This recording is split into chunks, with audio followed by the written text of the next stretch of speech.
how to play the melody correctly in violin. The ordinary people play violin with equal temperament.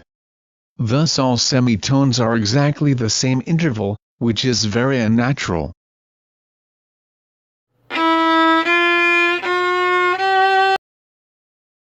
In melody playing, one has to utilize Pythagorean temperament to make the melody natural, in which the natural semitones are much smaller, and the chromatic semitones are much larger than the equal temperament.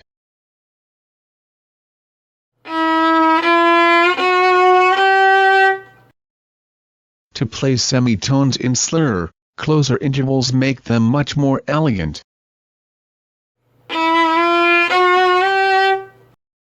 Thus, when you play Mozart, it will be like